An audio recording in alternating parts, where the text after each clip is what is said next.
गोटिए गाँ रे राम और प्यारे नामरे दुईटी सांग थिले। से दुई जण निज घरे कुकुड़ा को पालुथिले।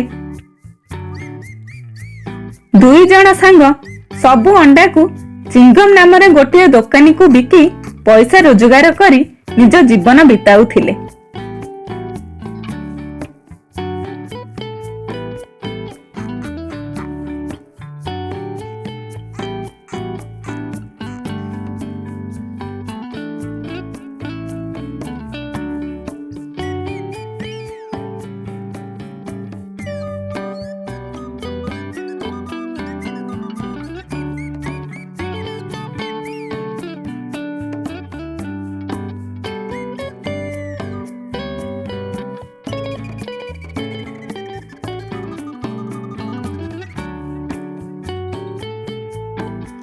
चिंगम थिला बड़ लोभी और लुटिला वाला। सबु बेले अन्य मानक पैसा लुटिबारे लागुथिला।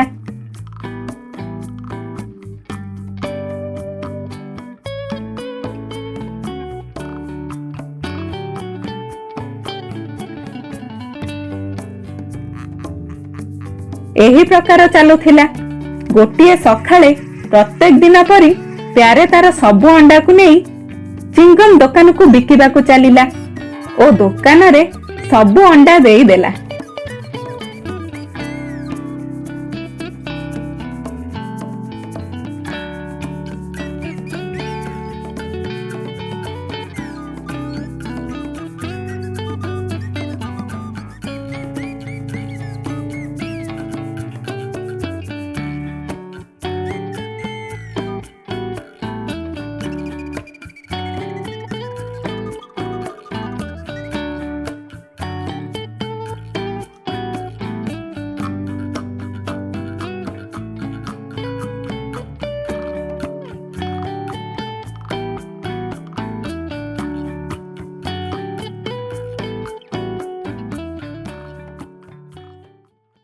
कौन चिंगम भाई केवल 500 टंका देल?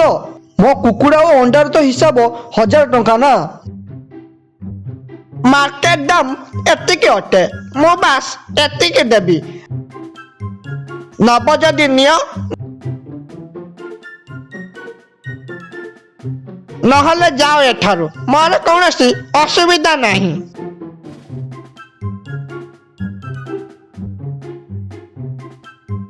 चिंगम भाई कथा सुनी आम प्यारे चुपचाप 500 टंका नहीं घर को पलई आसिला। जहा भी किछि हैला ता विषय रे राम को कहिला। एपरी चलले तो आम जीवन सत्यनाश हेब रे भाई। किछि तो करिबा को हेबो। चिंता करिबार कौनसी कथा नहीं प्यारे। आज ठारू आमे आम अंडा को घरे बाहर बिकिबा। एथिरे आमको कौनसी क्षति हेबनी।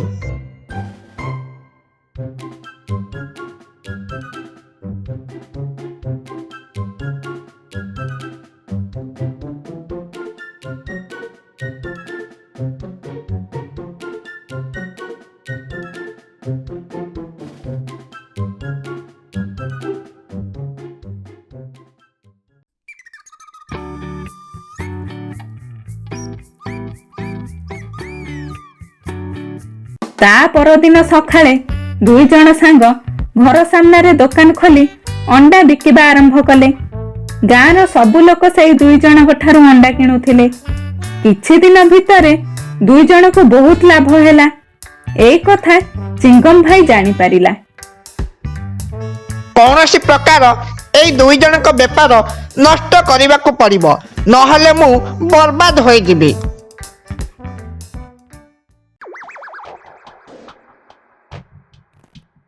एहा भाबी चिंगम भाई गोटे दिन राति समय रे राम और प्यारे घरे पसी गोटे हातुड़ी नहीं तांको पूरा अंडा को नष्ट करी सेठारु चली गला।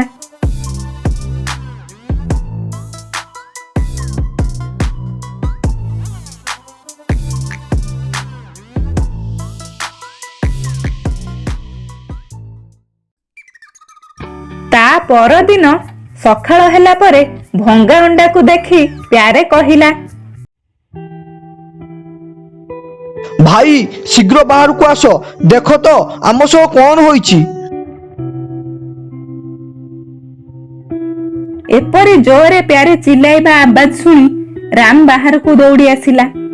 ଭାଙ୍ଗିଥିବା ଅଣ୍ଡାକୁ ଦେଖି ଦୁଇ ଜଣ ବହୁତ ଡରିଗଲେ।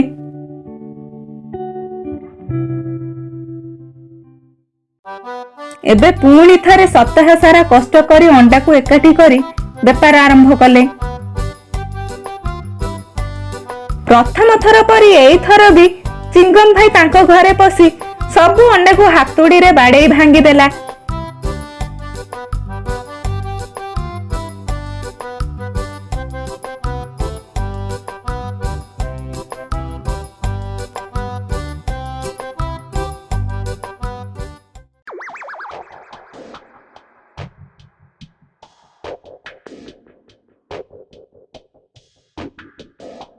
ସକାଳ ହେଲା ପରେ ପୁଣି ଥରେ ରାମ ଓ ପ୍ୟାରେ ଏସବୁ ଦେଖି ଡରିଗଲେ।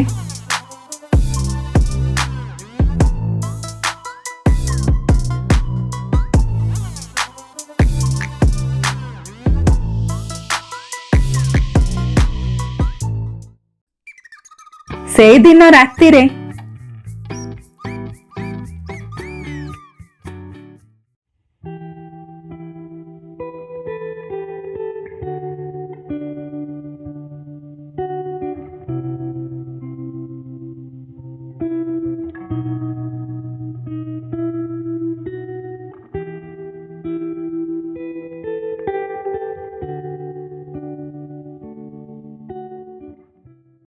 ହାୟ ରେ ଭଗବାନ, କଣ ହେଉଛି ଆମ ସହ?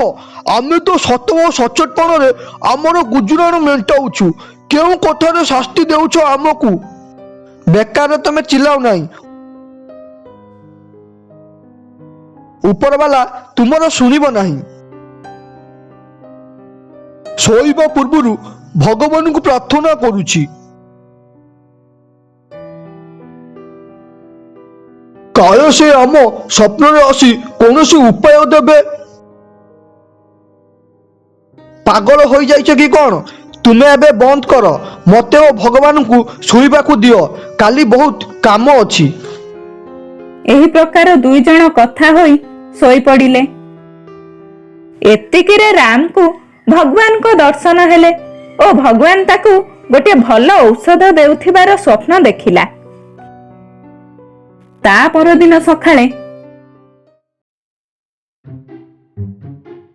ଆରେ ପ୍ୟାରେ, ରାତିରେ ଭଗବାନ ମୋ ସ୍ୱପ୍ନରେ ଆସିଲେ ଓ ଆମ କୁକୁଡ଼ା ପାଇଁ ଗୋଟିଏ ଭଲ ଔଷଧ ଦେଲେ ଓ ତାକୁ କୁକୁଡ଼ାକୁ ଦେବା ପାଇଁ କହିଲେ। ଏହା ଦ୍ୱାରା ଆମ କୁକୁଡ଼ା ଅଧିକ ଦାମୀ ଓ ବହୁତ ବଡ଼ ଅଣ୍ଡା ଦେବ। ତୁମେ ଓ ତୁମର ବକବାସ ଅଟେ ଇଏ, ଅସଲରେ ଏପରି କିଛି ହୁଏ ନା, ବେକାର ସମୟ ବର୍ବାଦ କରନି। ଏହା କହି ଦୁଇ ଜଣ ଘର ବାହାରକୁ ଯାଉଥିଲେ କି ତାଙ୍କୁ ଗୋଟିଏ ବଟଲ ମିଳିଲା। ଶୀଘ୍ର ତାକୁ ନେଇ କୁକୁଡ଼ା ପାଖକୁ ଗଲା ଓ କୁକୁଡ଼ା ଦାନାରେ ମିଶାଇ ତାଙ୍କୁ ଖୁଆଇଲା।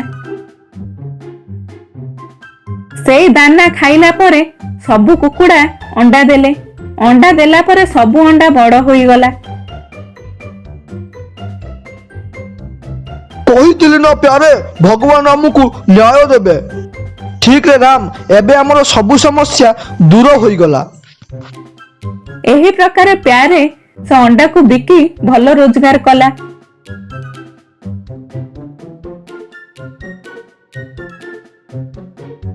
ଓ ସେ ଅନ୍ୟ ପଡୋଶୀ ଗାଁରେ ବି ଅଣ୍ଡା ବିକିବାକୁ ଲାଗିଲା।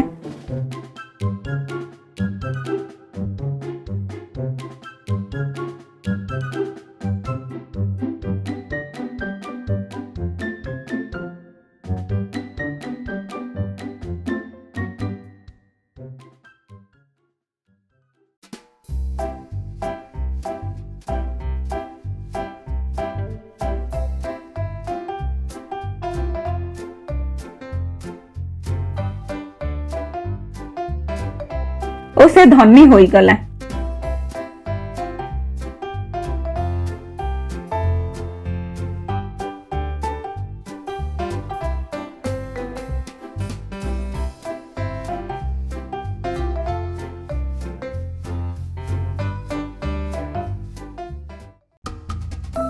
ଏସବୁ ଚିଙ୍ଗମ ଭାଇ ଦେଖିଲା ଓ କିଛି କରିପାରିଲାନି ଓ ନିଜ ବେପାର ଛାଡି ଗାଁରୁ ଚାଲିଗଲା।